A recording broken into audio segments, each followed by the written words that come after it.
शासन आप लोगों को बता रहे थे मौर्य काल का। मौर्य काल का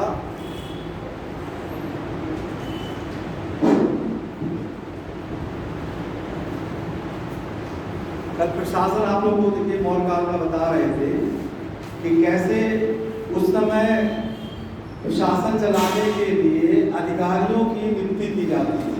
अधिकारियों को क्या कहा जाता था? जो बड़े बड़े मंत्री का समूह था उसको क्या कहा जाता था?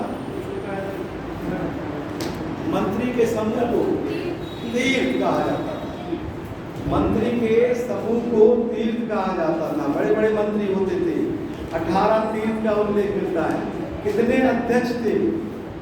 26 अध्यक्ष थे। ये शासन चलाते थे मौर्य काल में। मौर्य काल में भी हमने प्रशासनिक विभाजन बताया था। हमने बताया था केंद्र राज्य में बटा है। राज्य को चक्र कहते थे। फिर राज्य या प्रांत किसमें बटा था? मंडल। मंडल जो आज भी बटा है। मंडल का अधिकारी प्रतिष्ठा होता था। मंडल के बाद क्या किसमें बटा था? जिला के बाद जो बटा था वो था जिला के बाद कौन सा विभाजन था?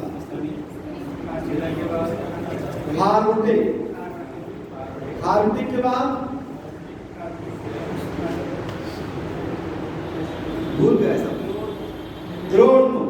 देखिए द्रोणमुख के बाद खारुटी के बाद संग्रहण और संग्रहण के बाद ग्राम। इस तरीके से बटा था। मौर्य काल में भी बड़े बड़े प्रांत थे जिनकी राजधानी थी। जैसे इस समय 28 राज्य है ना, तो उस समय भी 5 बहुत फेमस प्रांत थे मौर्य काल के प्रांत।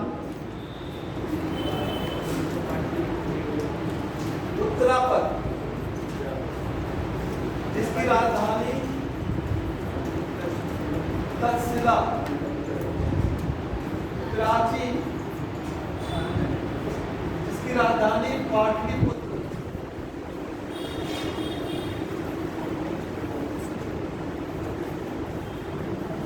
दक्षिणापद जिसकी राजधानी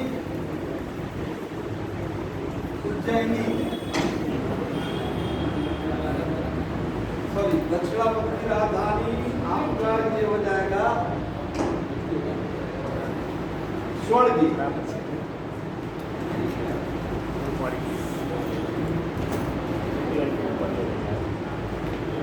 अवंती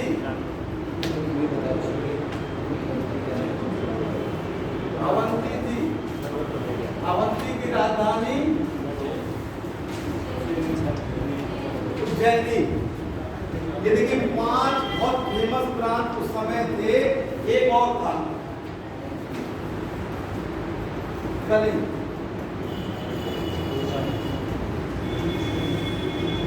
जिस प्रकार आज राज्य है ना, वैसे ही मौर्य काल में भी 5 प्रांतों में मोटे तौर पे पूरा देश उनका राज्य जो था वो विभाजित था।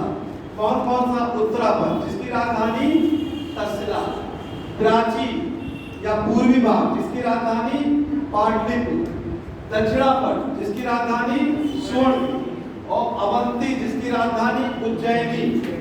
और कलिंग एक प्रांत था जिसकी राजधानी थी तोसली। ये 5 बड़े प्रांतों में उस समय बटा था।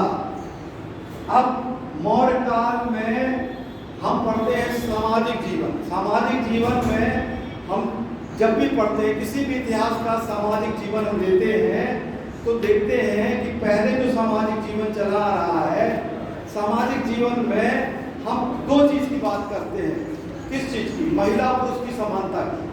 हमेशा ये देखा जाता है कि क्या महिला और पुरुष में क्या समानता थी, क्या महिला को सम्मान की दृष्टि से देखा जाता था कि नहीं देखा जाता था। तो अब हम लोग आते हैं मौर्य काल का सामाजिक जीवन। सामाजिक जीवन देखिए, महिलाओं की स्थिति सामान्य थी, ना बहुत अच्छी कहा जा सकता है ना बहुत खराब। अगर हम सिंधु घाटी सभ्यता देखते हैं, ऋग वैदिक काल, महिलाओं की स्थिति बहुत अच्छी थी। उत्तर वैदिक काल भी कुछ ठीक थी, लेकिन उसके बाद सूत्र काल में महिलाओं की स्थिति में बहुत गिरावट आता है, बहुत ज़्यादा। लेकिन यहाँ सामाजिक जीवन में महिलाओं की स्थिति सामान्य थी, ना बहुत अच्छी थी ना बहुत खराब। दो प्रकार की महिलाएं वहाँ पर थी। एक महिलाएं जो घर पे ही रहती थी, राज दरबार में जो रहती थी, उसको कौटिल्य ने अपनी किताब में लिखा हुआ है कि ऐसी महिलाओं को क्या कहा जाता है जो घर से बाहर नहीं निकलती थी। अनिष्कासनी,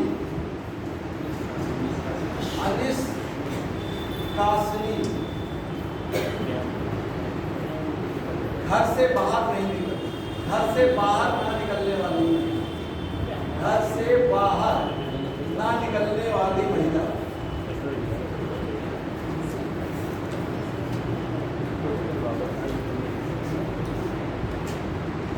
घर से जो बाहर नहीं निकलती थी वो अनिष्कासनी थी। उस समय तक आते आते वर्ण व्यवस्था भी था, 4 वर्ण व्यवस्था पहले से ही ऋग्वेद के पुरुष रूप में मिल चुका था। इस समय समाज कैसा बना था?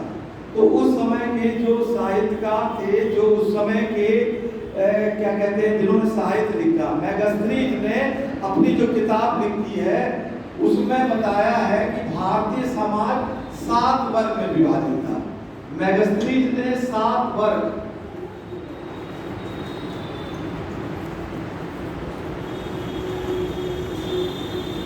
समाज 7 वर्ग में विभाजित था, 7 वर्ग में विभाजित था।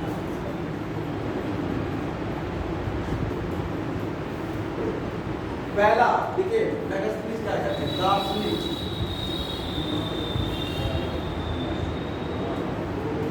दूसरा कृषक, तीसरा पशुपालक, चौथा व्यापारी, 5वां सैनिक, 6वां निरीक्षक, 7वां मंत्री। बहुत इंपॉर्टेंट है, इसमें क्रम भी पूछा जाता है। ये जो मैगस्थनीज ने भारतीय समाज का जो वर्गीकरण किया है, उन्होंने 7 प्रकार का वर्गीकरण किया है। इसमें सीधे क्वेश्चन आता है कि दूसरे क्रम में कौन है, तीसरे क्रम में कौन है। तो ये जो मैगस्थनीज ने वर्गीकरण किया है, ये किस आधार पर वर्गीकरण है? कर्म के आधार पे। यानी जो जैसा कर्म करता था वैसा ही वर्गीकरण किसने कर दिया? मैगस्थनीज ने।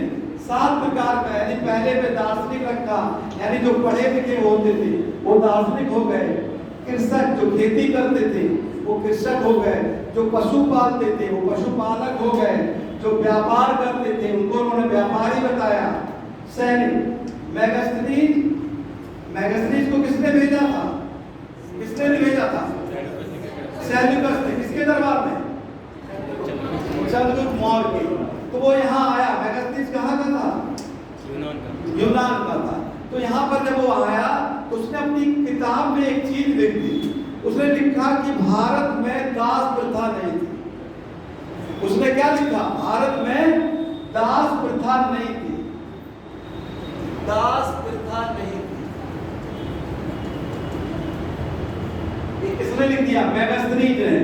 लेकिन कौटिल्य कहता है कि उस समय मौर्य काल में दास प्रथा थी।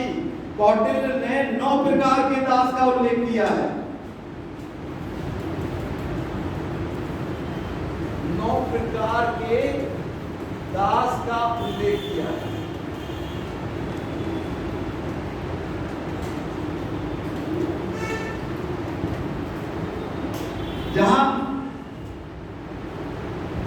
जहां मैगस्थनीज ये कहता है कि दास नहीं थे, वहीं पे कौटिल्य ये कहता है कि 9 प्रकार के दास थे। कौटिल्य 9 प्रकार के दास का उल्लेख करते हैं। कौटिल्य। अब आते हैं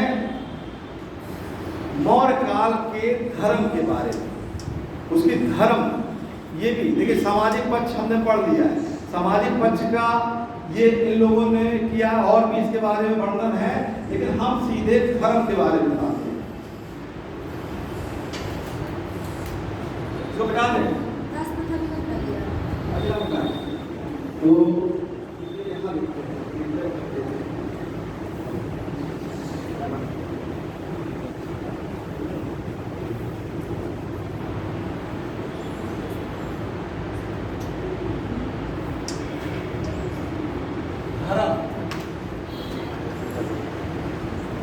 धर्म प्रधान ही था। मौर्य साम्राज्य में विविध धर्म थे। चंद्रगुप्त मौर्य वंश का संस्थापक था, वो जैन धर्म का अनुयायी था, ये हम आपको बता चुके हैं। उसके बाद कौटिल्य उसका जो प्रधानमंत्री था वो वैष्णव मतलब हिंदू धर्म से संबंधित था, वो वैदिक धर्म कह सकते हैं, वैदिक धर्म का अनुयायी था।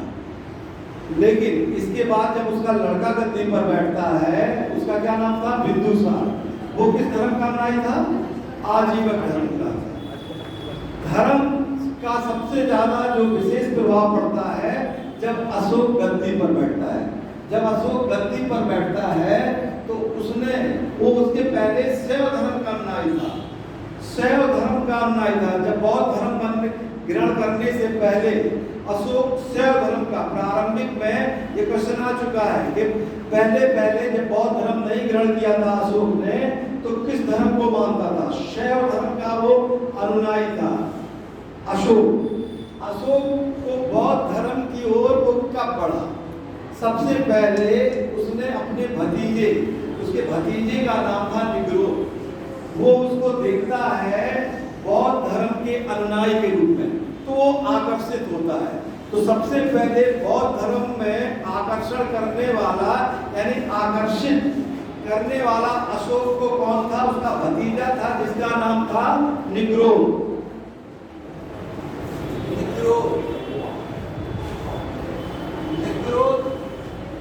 के आकर्षण से अशोक बौद्ध धर्म का अनुयायी हुआ।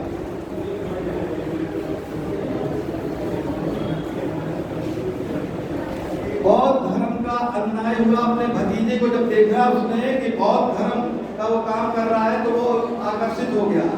एक किताब बौद्ध धर्म की मिलती है, दिव्यावदान। दिव्यावदान एक किताब थी। उस किताब में लिखा है कि अशोक को बौद्ध धर्म में दीक्षित करने का श्रेय जाता है उपगुप्त नामक एक गुरु को। दिव्यावदान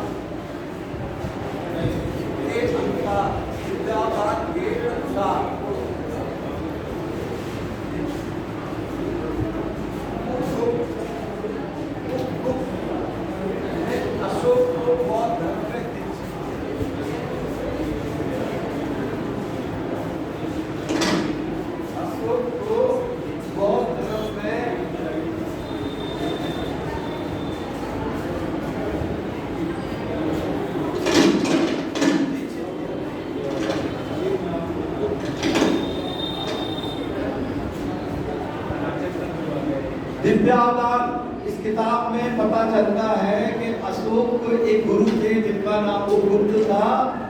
उन्होंने ही अशोक को बौद्ध धर्म में दीक्षित कर दिया। पहले अपने भतीजे के संपर्क में आए, फिर इस गुरु के संपर्क में आ गए।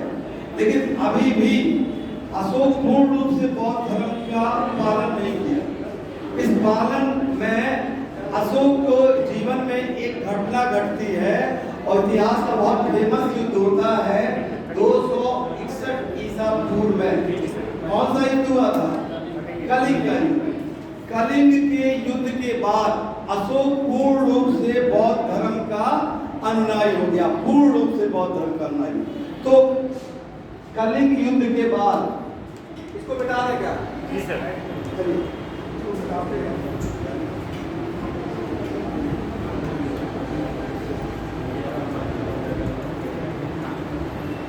कलिंग युद्ध के पश्चात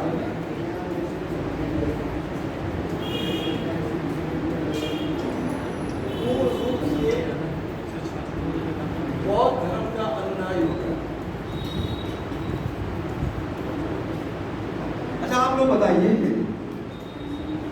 एक सीधे से एक सिंपल सा लाइन है कि अशोक बौद्ध धर्म का पूर्ण अनुयायी। हमने लिख दिया ना, आपने भी देख लिया, आपने भी लिख लिया, लेकिन इसको कौन बताएगा कि कैसे पता चलता है कि अशोक बौद्ध धर्म का अनुयायी है? उसने ऐसा क्या किया, ऐसा क्या किया? इतिहास में लिख के आता है ना, कलिंग युद्ध के बाद अशोक पूर्ण रूप से बौद्ध धर्म। क्या है? युद्ध को तो रक्तपात को देखकर वो मतलब बौद्ध धर्म हो गया पूर्ण।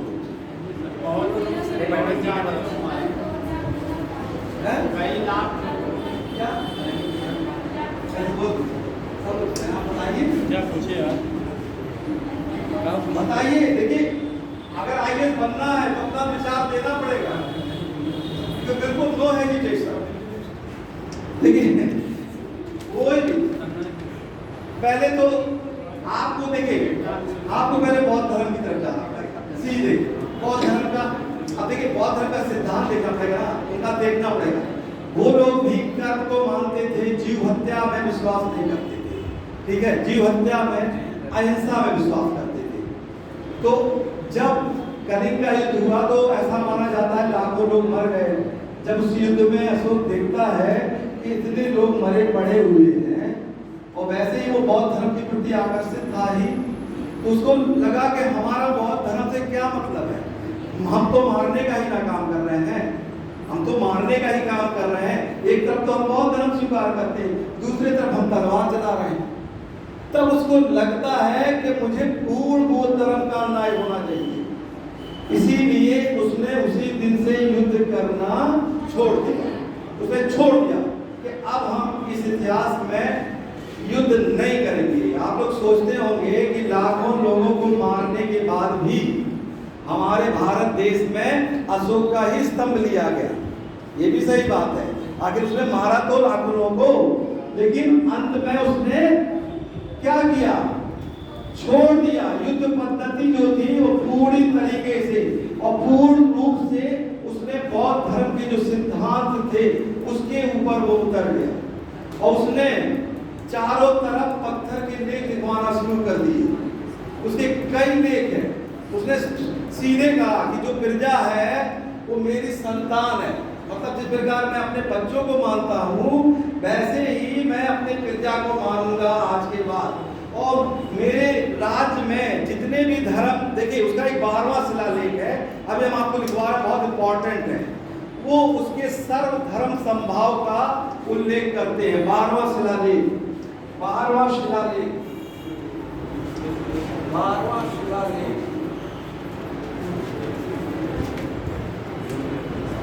अशोक के सर्व धर्म संभाव, सर्व धर्म संभाव का वर्णन करते हैं।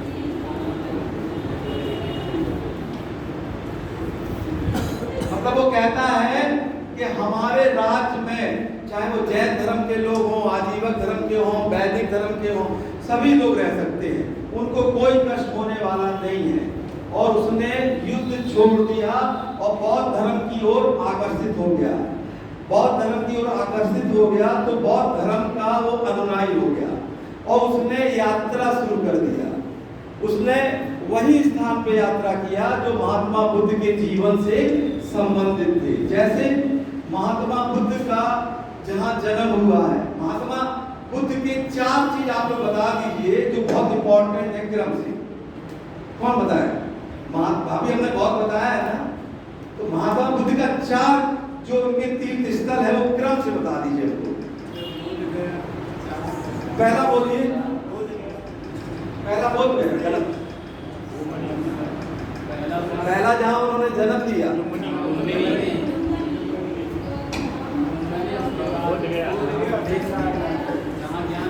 देखिए क्रम से बोलना होता है। वही स्थल बहुत ही इंपॉर्टेंट हो गया जहां जिसने जन्म लिया, यानी लुम्बिनी। फिर महात्मा बुद्ध का दूसरा महत्वपूर्ण स्थल क्या हुआ? बौद्ध गया। यहाँ इनको क्या हुआ? ज्ञान प्राप्त हुआ। तीसरा देखिए ज्ञान मिल जाए ये बहुत बड़ी उपलब्धि नहीं है जब तक आप अपने ज्ञान का आप बताएंगे। हम कितना भी पढ़ लें लेकिन आपसे अगर क्वेश्चन पूछा जाए वो आप उत्तर नहीं देते हैं तो ज्ञान नहीं है। कहीं ना कहीं हम अभी कंठस्थ ज्ञान नहीं करते। जब हम एकदम सटीक सही उत्तर बोलते हैं तभी वो ज्ञान है।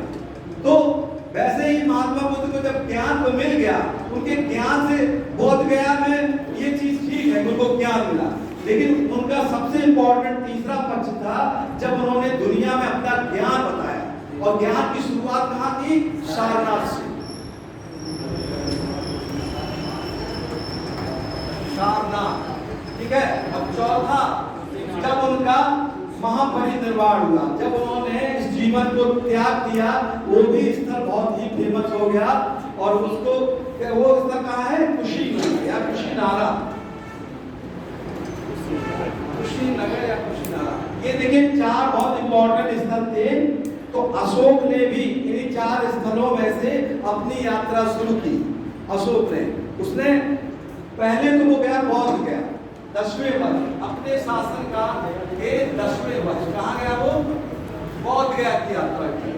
और अपने शासनकाल के 20वें वर्ष वो कहाँ गया? लुम्बिनी गया। अपने 20वें वर्ष, अपने शासनकाल के 20वें वर्ष अशोक ने लुम्बिनी की यात्रा की। और अपने शासनकाल के 10वें वर्ष अशोक ने बौद्ध गया की यात्रा की।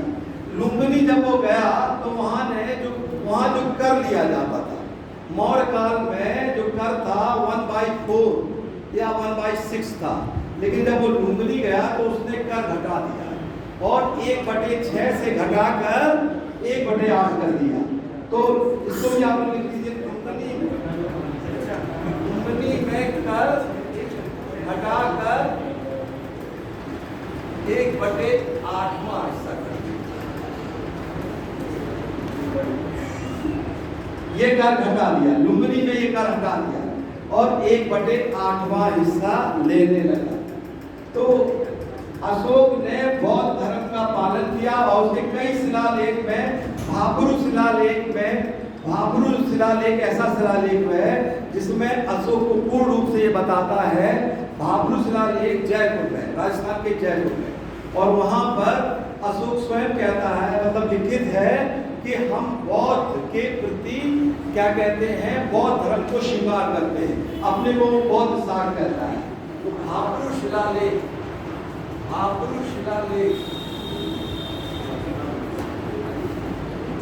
में अशोक ने बौद्ध धर्म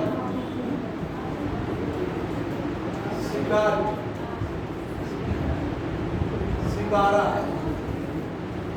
भाब्रू शिलालेख में उल्लेख मिलता है कि अशोक ने बौद्ध धर्म को ग्रहण कर लिया है। तो ये अशोक के बौद्ध धर्म का ये वर्णन था। ये था अशोक का बौद्ध धर्म। ये दिख लिया आप लोग, इसको अब बताते हैं।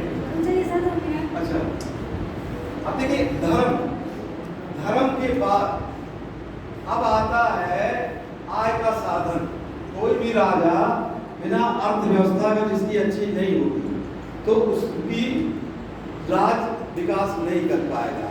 देखिए दो प्रकार के देश होते हैं, तो आप लोगों को मालूम है, विकासशील और एक विकसित देश।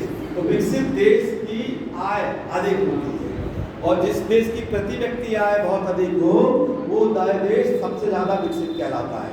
तो वैसे ही यहाँ पर देखना पड़ेगा, इतिहास में आपको ये चीज देखना पड़ेगा कि वहां पर आय का साधन क्या था, उस समय आय का प्रमुख साधन क्या होता था, आय का क्या साधन था। तो अब मिटा दें। अब आते हैं हम लोग अर्थव्यवस्था।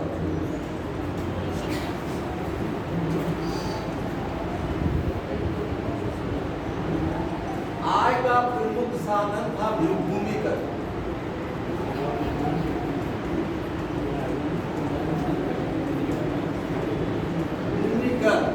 भूमिगत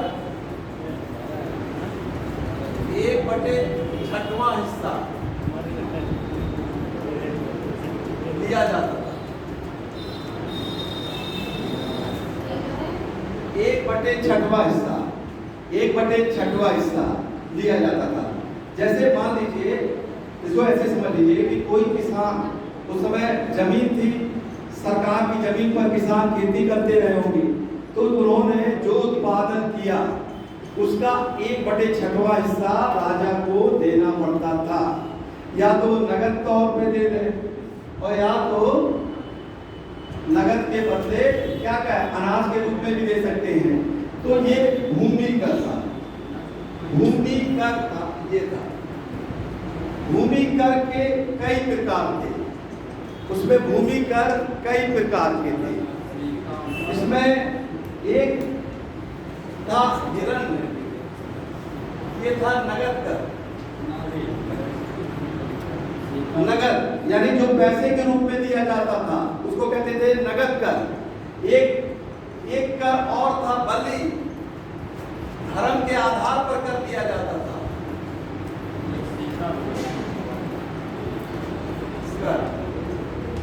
एक था सीता। सीता क्या था? भूमि से संबंधित, ये भूमि, राजकीय भूमि, सरकार की जमीन होती थी। अगर वो उसी पे कोई खेती करता था तो उसको जो टैक्स देता था उसको क्या कहते थे? सीता, यानी राजकीय भूमि पर प्राप्त कर।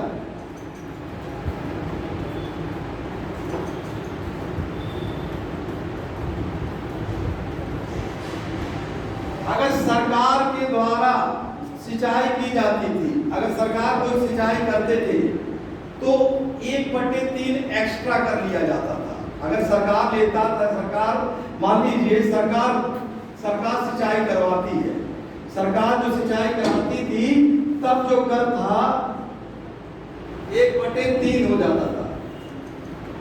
सरकारी सिंचाई होने पर कर कितना हो जाता है? 1/3वां हिस्सा। अगर सरकारी सिंचाई होती थी तब 1/3 हिस्सा होता था। ये आपने लिख लिया? ये लिख लिया कि नहीं लिख लिया? क्योंकि इसमें कुछ बहुत इंपॉर्टेंट कर है, बहुत वो अक्सर आता है क्वेश्चन में, वो आपको लिखाना बहुत जरूरी है। इसके अलावा भी टैक्स दिया जाता था, कई प्रकार के टैक्स दिए जाते थे। हो गया? चलिए, इसके आपातकाल में भी टैक्स दिया जाता है। आपातकाल समझते हैं? आपातकाल, आज आपातकाल है ना, आज अनुच्छेद 352 में संविधान में लिखा है ना आपातकाल। जब आपातकाल लागू होता है तो सरकार बहुत लोगों का वेतन रोक देती है, कर देती है, कम कर देती है ना, ठीक है। जब आपातकाल, तो वैसे भी उस समय भी आपात कर था। मान लीजिए कोई आपात आए तो उस आपात कर को कहते क्या थे? प्रणय। प्रणय ये क्या था? आपात कर। प्रणय, वृष्टि, बेगार प्रथा। वृष्टि क्या थी? बेगार प्रथा। वृष्टि, बेगार प्रथा।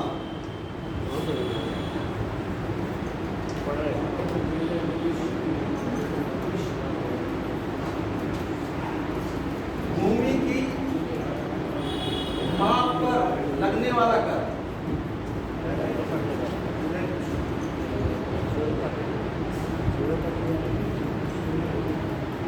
चोर रज्जु, चौकीदारी कर। चोर रज्जु, चोरी, चोर रज्जु, चोर रज्जु यानी चौकीदारी कर। तो देखिए उस समय बहुत इंपॉर्टेंट कर था। आपात कर को प्रणय कहते थे। बेगार प्रथा, बेगार प्रथा यानी वृष्टि, यानी ये था कि किसी को जबरन बेगारी करवाई जाती थी, अपने यहाँ बिना पैसा दिए उससे मजदूरी करा, बिना। इसका उल्लेख है कि नहीं? इस समय इसको रोकने का उल्लेख है किस अनुच्छेद में? क्या सर? बेगारी की बात कर रहे हैं। 24-25 बेगारी। हाँ 24-25 24 या 25? 24 अनुच्छेद 24 में देखिए रोक है अनुच्छेद 23 में है और अनुच्छेद 24, ठीक है, दो चीज है। तो अनुच्छेद 23 में क्या है? बेगारी प्रथा का रोक है। तो वैसे ही बेगारी प्रथा ये होता है कि बिना पैसे दिए आप अपने घर पे किसी से भी जबरन काम कराते रहिए, एक तरह से बदला मजदूरी बना के काम कराते रहिए। तो ये उस समय होता था। भूमि की अगर कोई मांग करता था अधिकारी तो उस पर भी टैक्स दिया जाता था। चोर यानी चौकीदारी कर भी लिया जाता था, उस समय चौकीदारी भी कर लिया जाता था। तो ये उस समय के इम्पोर्टेंट कर थे। अब आते हैं सिक्के के बारे में। हमने अब आप जब हम सिक्का लिखते हैं तो आपके दिमाग में तुरंत आना चाहिए कि सिक्का कब चला था। इतिहास में देखिए तुरंत यही चीज, जब कोई चीज लिखा जाएगा तो इससे दिमाग में यही आएगा, यानी सिक्का कब चल गया था? इसके पहले चला था कि नहीं चला था? चल गया था। प्राचीन सिक्के को क्या कहा जाता था? करसापड़ कहा जाता था प्राचीन सिक्के को। मौर्य काल में भी सिक्के चल गए थे। यहाँ दो तरीके के सिक्के चलते थे, एक चांदी का सिक्का और दूसरा तांबे का सिक्का। अभी सोने का सिक्का नहीं चला था। तो दो प्रकार के यहाँ सिक्के का उल्लेख मिलता है। चांदी का सिक्का, चांदी का सिक्के को कहते थे करसापड़, पर्ण, शतमान एवं भरण। तांबे का सिक्का,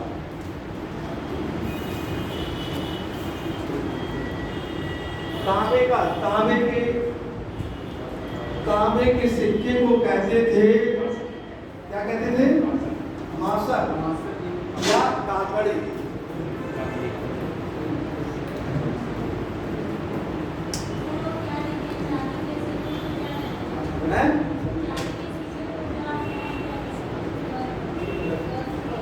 चांदी का सिक्का एक करसापड़ था, एक पर्ण था और एक शतमान एवं धरण। तांबे का सिक्का था मासक या काकड़ी। ये सिक्के का नाम था। उस समय जो सिक्का चलता था ये सिक्के को कहा जाता था।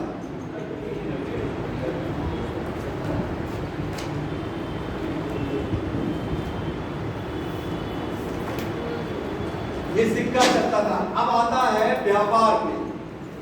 व्यापार होता था, भारत का व्यापार मौर्य काल में। देखिए व्यापार का मार्ग, दो मार्ग थे इस समय। जैसे आज है व्यापार का मार्ग ना, आज व्यापार के कितने मार्ग हैं? 3 मार्ग है ना आज। तो मौर्य काल में कितने मार्ग थे? 2 मार्ग। कौन कौन से? जल मार्ग और स्थल मार्ग। व्यापारिक मार्ग,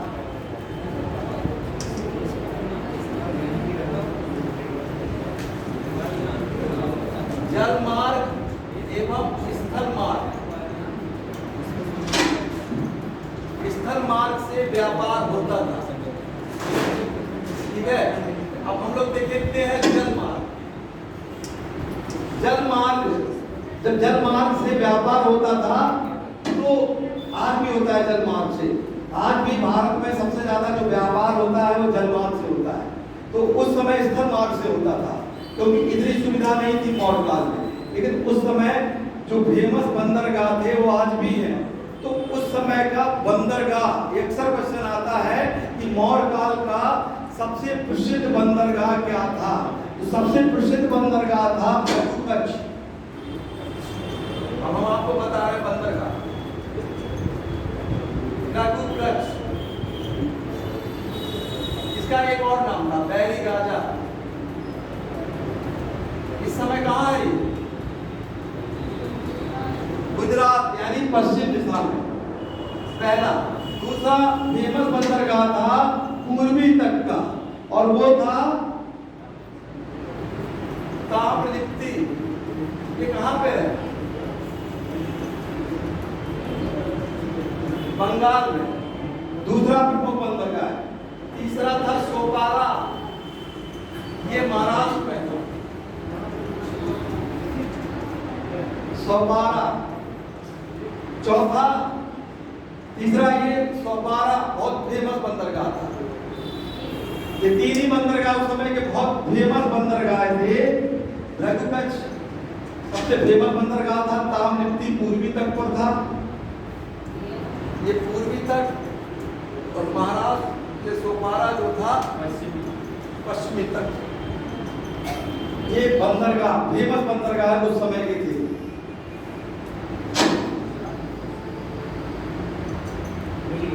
बता दे। अच्छा चलिए, बंदरगाह के बाद व्यापार होता था। व्यापार दो प्रकार का व्यापार होता है, आज भी दो प्रकार का व्यापार होता है, पहले भी दो प्रकार का। कौन कौन सा? आंतरिक व्यापार, आंतरिक व्यापार और विदेशी व्यापार होता है ना। आज भी व्यापार आंतरिक होता है ना, एक राज्य से दूसरा राज्य, एक राज्य से दूसरे राज्य में सामान को पहुंचाना, ये कौन सा व्यापार हो गया? आंतरिक। एक देश से दूसरे देश को व्यापार करना, ये क्या हो गया? विदेशी। तो दो प्रकार के व्यापार पहले भी होते थे, आज भी होते हैं। आज भी देखिए, आज भी हम लोग देखिए जो भी खाद्य पदार्थ खाते हैं, सेब यहाँ तो होता नहीं, मान लीजिए कश्मीर से हिमाचल प्रदेश से आ गया, गेहूं यहाँ पैदा होता है, जौ यहाँ पैदा होता है, आलू यहाँ पैदा होता है, गन्ना मान लीजिए यूपी में, तो ये इसका यहाँ भी निर्यात होता है। तो वैसे भी उस समय भी जो वस्तुएं भारत में बनती थी उसका निर्यात विदेश में होता था, और जो जिस जगह बहुत इंपॉर्टेंट थी वो वस्तुओं का आयात होता है। तो पहले हम ये देख लें कि भारत में शुरू से ही एक चीज बहुत फेमस थी और उसका निर्यात हमेशा आज भी होता रहा। वो कौन सी वस्तु है? मसाला। मसाला सबसे पहले जो है भारत में अगर निर्यात का अगर कोई वस्तु दिया जाए तो मसाला, और कोई सिंधु घाटी सभ्यता में मसाला मिल गया था नहीं ना। मसाला तो पुर्तगाल वो आए थे ना, वास्को डी गामा आया था, तब उसने ना सिखाया कि मसाला यहाँ पे है। आप लोग हमेशा जान लीजिए, कपड़ा, सूती वस्त्र, ये भारत का प्राचीन काल से ही फेमस है। इसको देखिए, सिंडस, यूनान वाले भी कहते हैं। यहाँ पे कपास, कपास को वास्तव में सिंडस कहा जाता है। तो कपास की खेती प्राचीन काल से भारत में होती है। तो कपास भारत का फेमस व्यापारिक वो था, और कपड़ा यानी कपड़े का निर्यात होता था। मसाला तो बाद में यूरोपीय कंपनी आई, उन्होंने बताया, तब उसके बाद जो है निर्यात होना शुरू हुआ। मसाला था, बाद में निर्यात हुआ। उसी मसाले के चक्कर में तो देश गुलाम भी हो गया बाद में, विदेशी लोग जाने। लेकिन यहाँ पे हम आपको जो बता रहे हैं कि मौर्य काल में व्यापार की प्रमुख वस्तु क्या थी। मौर्य काल में निर्यात की प्रमुख वस्तु, मौर्य काल में निर्यात की वस्तु, पहला सूती वस्त्र, दूसरा हाथी दांत,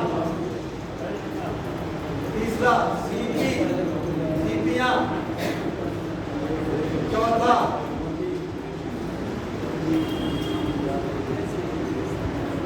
इमारती लकड़ी। ये विदेशों को जाता था। विदेश, अब विदेश अब किस निर्यात मतलब किस देश में जाता था? निर्यातक देश, मतलब कहाँ जाता था? मिस्र में, सीरिया में, यूनान में, श्रीलंका में। इन देशों में ये विदेश सामान जाता था, निर्यात होता था। अब आयातक वस्तु क्या? आयात पहला मदिरा, दूसरा सोना, सोना आयात होता था। उस समय चीन से बहुत फेमस एक वस्तु आयात होती थी, रेशम, जिसको कॉटन ने चीन पट्ट कहा, रेशम। से आयात होने वाली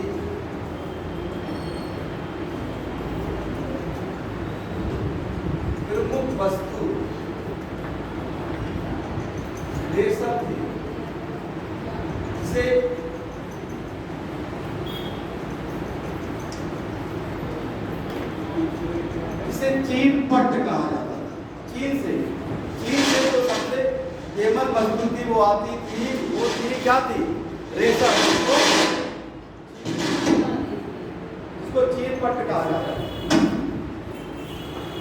ये चीन से आया।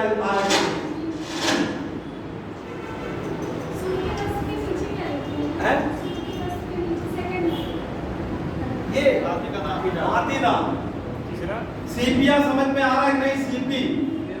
सीपी समझ में आ रहा है ना? ये हाँ, तो ये सीपिया को समझ में आप होती थी।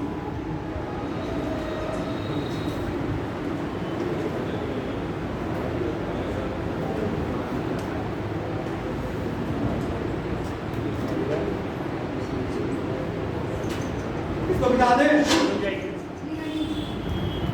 उस समय देखिए उस समय प्रमुख क्या कहते हैं, केंद्र थे जहां पे वस्तुओं का निर्माण होता है। जैसे आज भी बहुत औद्योगिक नगरी है ना हमारे देश में, बहुत जगह, जैसे कर्नाटक का कोलार बहुत फेमस है, खेतड़ी तांबे के लिए फेमस है। इसी प्रकार उस समय भी प्रमुख केंद्र ऐसे थे जहां पे वस्तुओं का निर्माण होता था। कई जगह मूर्तियां बनती थी, कई जगह कपड़े का निर्माण होता था, कई जगह अन्य वस्तुओं का निर्माण होता था। तो ऐसे बहुत से बस केंद्र थे जो औद्योगिक केंद्र के रूप में मौर्य काल में फेमस थे। तो ये लिख दे रहे हैं प्रमुख औद्योगिक केंद्र।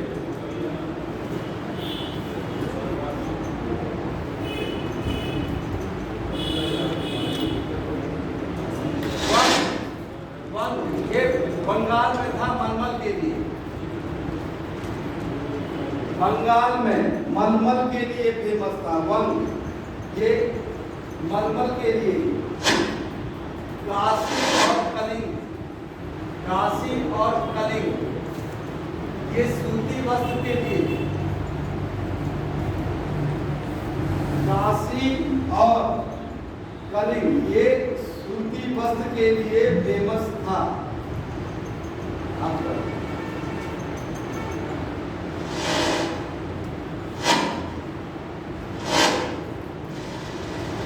ताम्रपड़ी ये श्रीलंका है, यहाँ से मोतिया आता था। मोतिया ताम्रपड़ी श्रीलंका से मोतिया आयात किया जाता था। सीरिया से शराब आता था। मदिरा नेपाल से चमड़ा आता था। इसको नोट कर लीजिए, नेपाल से चमड़ा को आयात किया जाता था।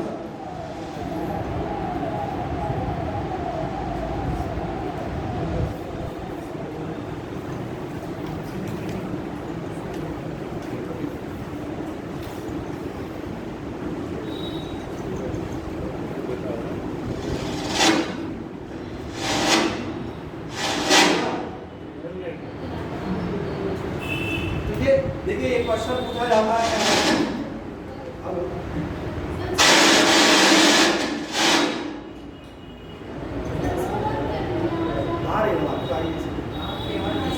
बहुत डिस्टर्बेंस है, हमारी आवाज तेज है, कोई दिक्कत नहीं, ठीक है। तो ये आपका देखिए आईएएस या पीसीएस या किसी भी एग्जाम में आप बस पढ़ते समय दिमाग में उस टॉपिक को रखिए, अर्थव्यवस्था से क्या क्वेश्चन पूछ सकता है, ठीक है। तो ये दिमाग में आपको होना चाहिए। हम कितना भी पढ़ लें लेकिन आप अपना सेटिंग ये पॉइंट बनाए रखिए कि कहाँ से कैसे क्वेश्चन आता है।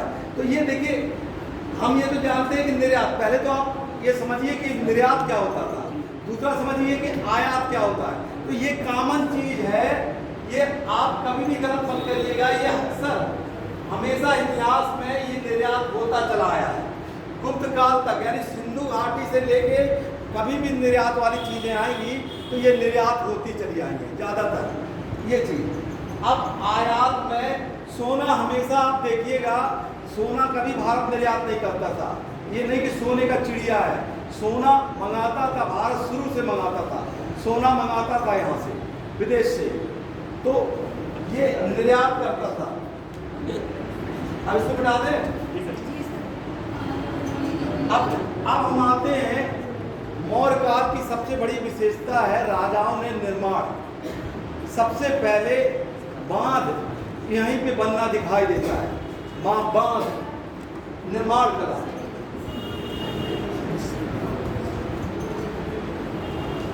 अब निर्माण कला, अब आप लोग सोचिए कि क्या बनाया।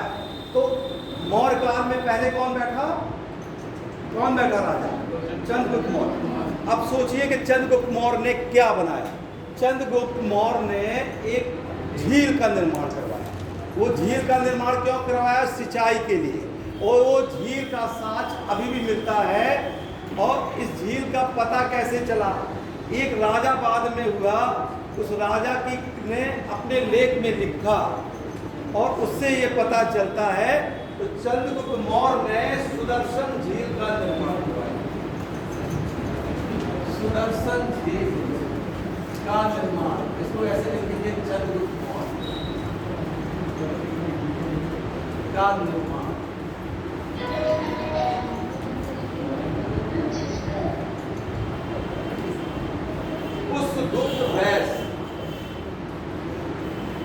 उसगुप्त वैस नामक सौराष्ट्र के गवर्नर के द्वारा इसका निर्माण करवाया गया।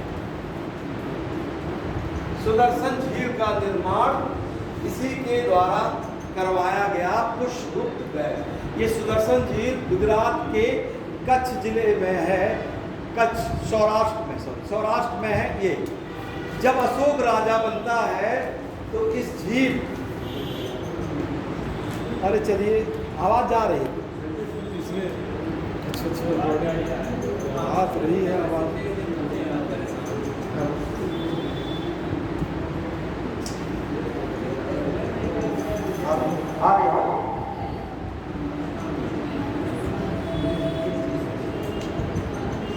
तो देखिए, ये सुदर्शन झील चंद्रगुप्त मौर्य ने सिंचाई के साधन के लिए बनवाया था। जब चंद्रगुप्त मौर्य के बाद यानी बिंदुसार के बाद अशोक गद्दी पर बैठता है तो उसने बांध बनवा दिया। तो लिख लीजिए, अशोक ने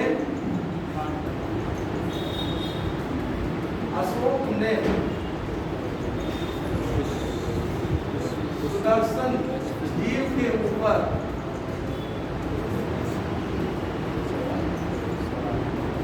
बांध का निर्माण होगा।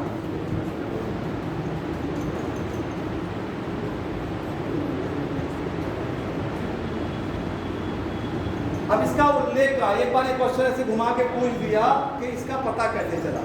तो एक राजा था जो क्या कहते हैं, रुद्रदामन एक राजा था शक वंश का।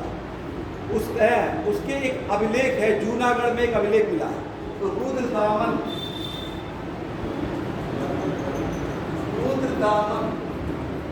के जूनागढ़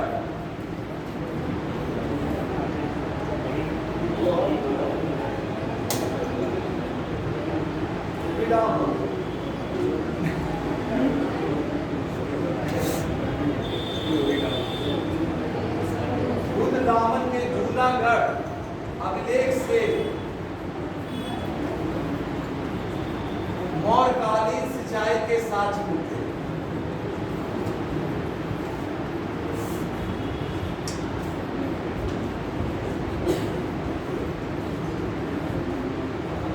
रुद्रदामन ये तो बाद में राजा बना शक वंश का। इसी के एक लेख लिखा है, जूनागढ़ गुजरात का एक डिस्ट्रिक्ट है, वहां से लेख मिला है। इसी लेख से पता चलता है कि चंद्रगुप्त मौर्य ने झील बनवाया, उसके बाद अशोक ने बांध बनवा दिया और बाद में रुद्रदामन के समय ये बांध टूट गया तो उसने मरम्मत करवाई थी। तो ये आगे ये लेख मिलता है। इसको मिटा दे,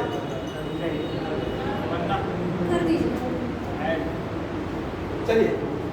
अब आता है निर्माण कला में अशोक को कहा जाता है। अशोक को हम लोग देखते हैं कि अशोक ने क्या क्या बनवाया।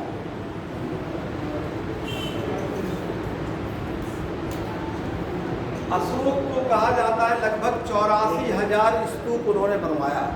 स्तूप एक तरह का पूजा स्थल होता है, जैसे हर धर्म में पूजा स्थल होता है वैसे ही बौद्ध धर्म में ये पूजा स्थल है। अशोक के लगभग सभी स्तूप के साक्ष्य नहीं मिलते हैं, लेकिन दो, एक सबसे फेमस स्तूप मिलता है सांची का स्तूप। सांची के स्तूप का निर्माण अशोक ने करवाया।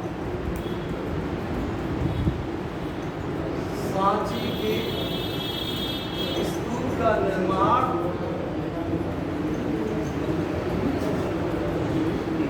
अशोक ने करवाया था। ये इस समय मध्य प्रदेश में है। मध्य प्रदेश के कहाँ पे है? विदिशा। विदिशा में ये सांची का स्तूप है। एक और स्तूप बनाया था सारनाथ में। सारनाथ में धर्मराज का स्तूप। धर्मराज का स्तूप का निर्माण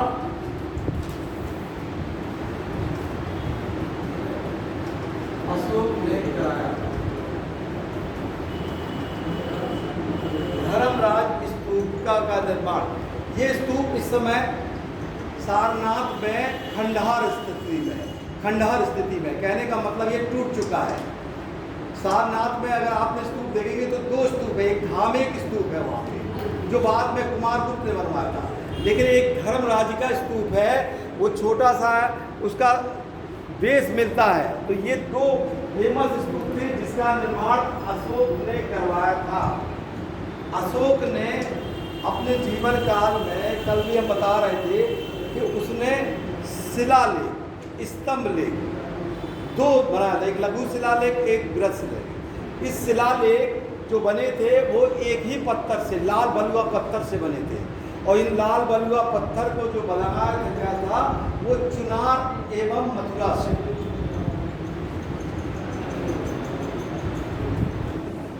अशोक के स्तंभ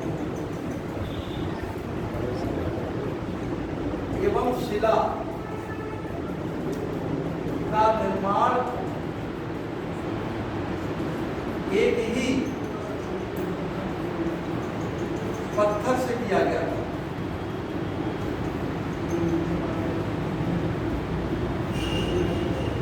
एक ही पत्थर है, इसीलिए इसको एकास्म भी कहा जाता है। पत्थर का आयात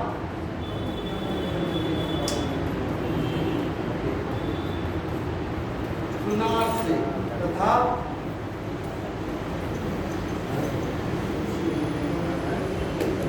एक ही पत्थर से, ये लाल बलुआ पत्थर लिख लीजिएगा, लाल बलुआ पत्थर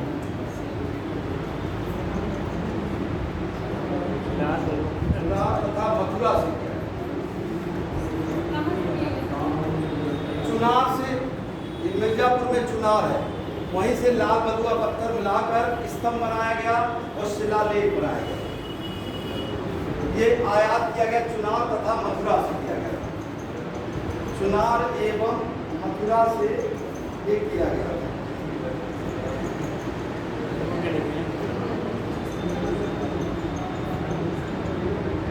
अशोक ने जो भी स्तंभ बनाया उसमें उन्होंने जो मूर्ति बनाई वो मूर्ति क्या कहते हैं, जानवर की मूर्ति भी उसमें बनाया था। इसको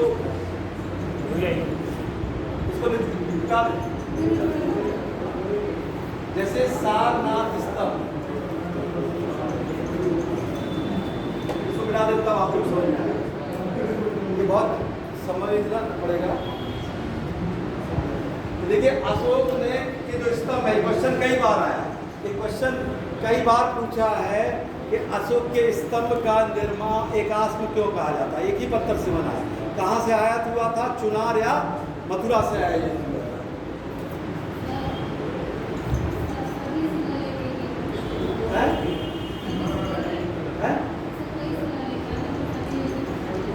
एक ही पत्थर से बनाए गए हैं, बलुआ पत्थर, लाल बलुआ पत्थर से बने हुए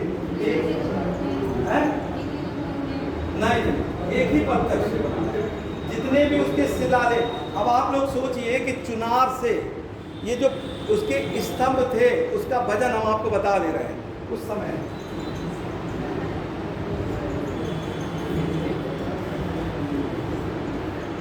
उसका जो स्तंभ था उसका वजन होता था 40 से 50 मन।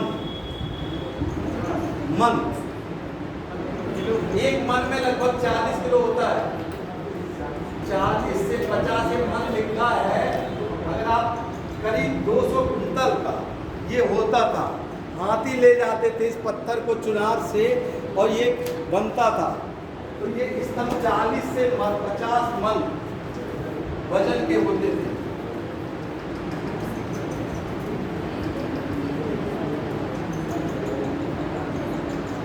और इन स्तंभ की बहुत बड़ी विशेषता ये थी कि इस स्तंभ को बनाने में कला जो बनाया गया था वो हर जगह ये जानवरों की मूर्ति बनाई गई थी स्तंभ के ऊपर। जैसे सबसे फेमस है सारनाथ का स्तंभ। सारनाथ का स्तंभ है ना,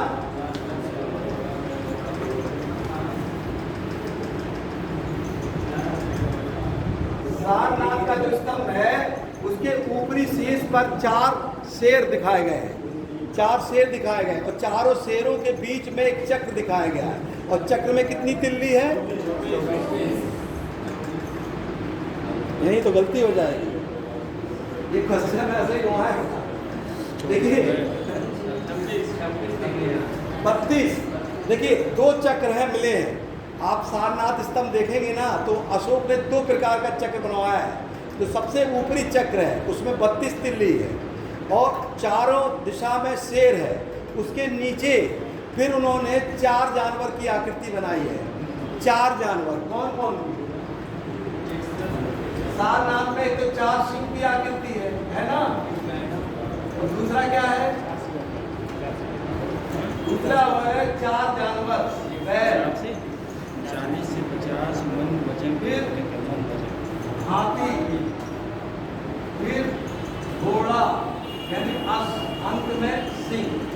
ये 4 ऐसे तो क्रम से लिखना था। ये इस प्रकार है। ये जो 4 है इसका संबंध महात्मा बुद्ध से लिया जाता है। हाथी का संबंध क्यों लिया जाता है? हाथी का संबंध महात्मा बुद्ध के जन्म से लिया जाता है। बैल का सपने से, सॉरी आप ही का बोल दीजिए, स्वप्न से। बैल आपने बोला, हमने लिख दिया लेकिन फिर तुरंत ध्यान आया। बैल का संबंध जन्म से।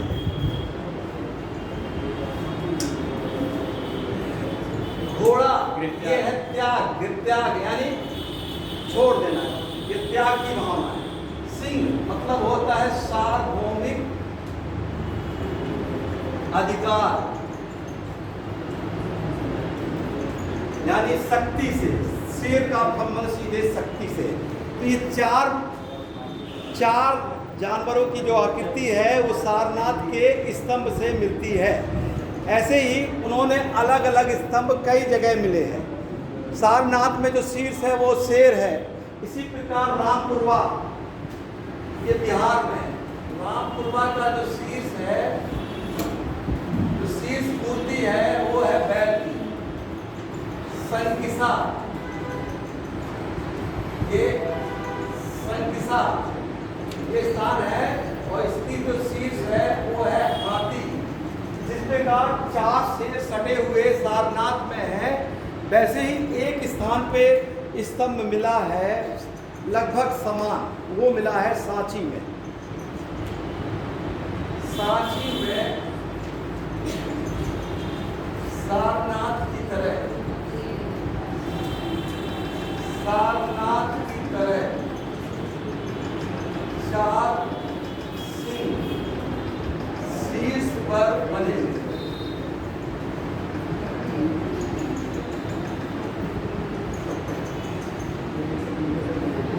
जैसे सारनाथ में मिलता है वैसे ही सांची में भी सारनाथ की तरह 4 सिंह शीर्ष स्तंभ पर 4 सिंह शीर्ष बने हुए हैं। ठीक है, तो ये मिलता है। थोड़ा सा बचा है, उसको हम आपको आने वाले टर्म में जो इम्पोर्टेंट बचा है सूत्र का वो थोड़ा सा हम आपको लिखा देंगे। अब ये आपका टॉपिक देखिए, मौर्य काल यहीं पे ख़त्म होता है। मौर्य काल का अंतिम शासक जो था, वो जो ज्ञात शासक है वो है बृहद्रथ है। बृहद्रथ की हत्या पुष्यमित्र शुंग के द्वारा की जाती है और एक नवीन वंश की स्थापना कर दी जाती है, शुंग वंश। तो ये आपका था मौर्य वंश, ठीक है। अब हम आपको प्रीवियस यानी शुरू से देखते हैं कि इसमें देखिए क्वेश्चन क्या बनते हैं।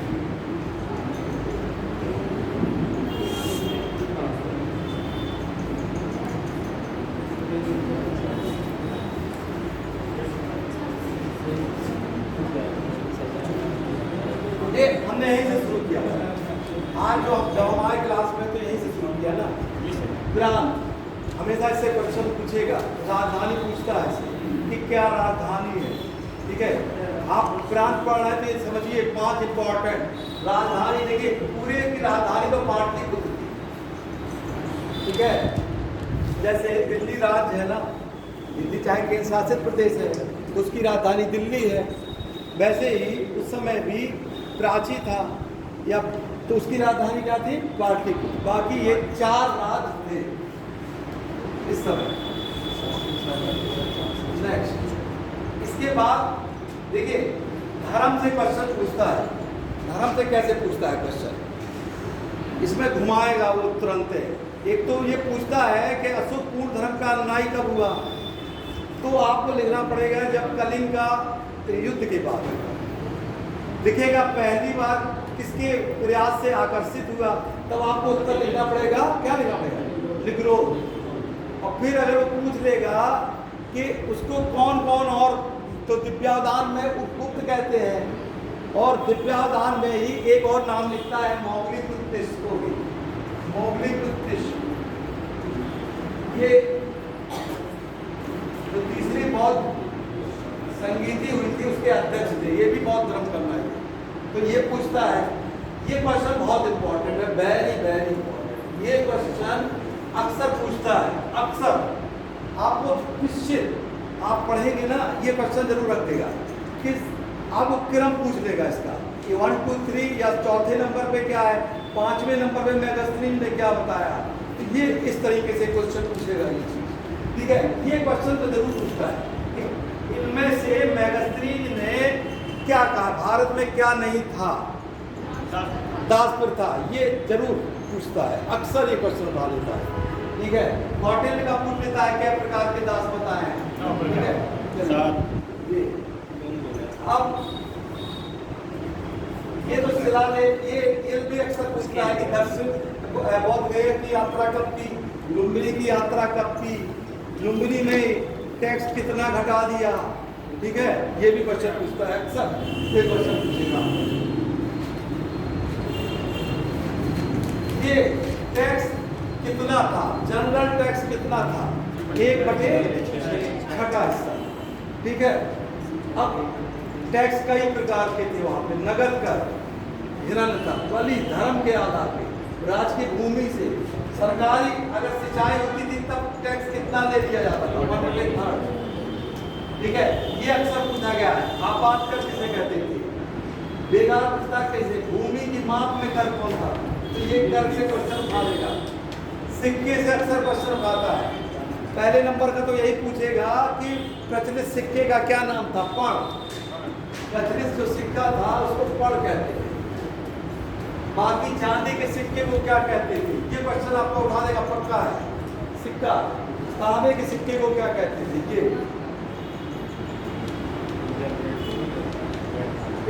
ये बंदरगाह से पक्का है, क्वेश्चन जरूर पूछता है कि घुमा कि कौन सा फेमस बंदरगाह था, पूर्वी तट का सबसे बंदरगाह कौन है, इस तरह पूछेगा। उसमें देखिए दिशा से पूछाएगा कि पूर्वी तट का कौन है, पश्चिमी तट का कौन है, ये इस प्रकार क्वेश्चन पूछेगा। ये इकोनॉमिक्स का अर्थशास्त्र से क्वेश्चन उठाना ही उठाना है कि कौन सी वस्तु निर्यात होती थी, कहाँ से कौन सी वस्तु मंगाते थे, किस देश से निर्यात होता था। ठीक है, ये सुदर्शन झील का इतिहास पूछ लेगा कि चंद्रगुप्त मौर्य ने बनवाया था तो उनके समय राज्यपाल का क्या नाम था, पुष्प वैश्य नाम था। ठीक है, अशोक के समय बांध का निर्माण किया गया था। ये उल्लेख कहाँ मिलता है, रुद्रदोमन के जूनागढ़ में। अब अशोक के निर्माण कला, सांची स्तूप उन्होंने बनाया। ये लोग कंफ्यूज करते हैं अक्सर। अगर अभी आप लोग सारनाथ जाएंगे तो आपको एक बहुत बड़ा स्तूप देखने को मिलता है। उस स्तूप का नाम है धामे स्तूप। धामे स्तूप, और ये बनवाया था कुमारगुप्त ने। ठीक है, लेकिन हमने जो ये धर्मराज का लिखा है, ये स्तूप पहले वहाँ बना था, अशोक ने बनवाया था, लेकिन वो अब टूट चुका है। अब वहाँ अब आप जाएंगे तो उसका खंडहर अवस्था है। तो ये स्तूप पे क्वेश्चन आएगा, पत्थर एक ही पत्थर, ये कई बार पूछा जा चुका है कि लाल बलुआ पत्थर का आया कहाँ से होता था, चुनार से या मथुरा से। अगर चुनार नहीं ऑप्शन में है तो मथुरा से।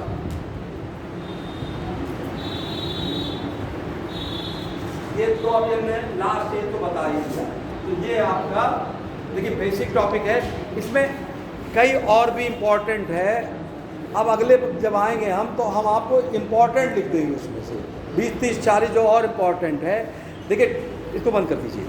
जो 1-1.5 घंटे का समय रहता है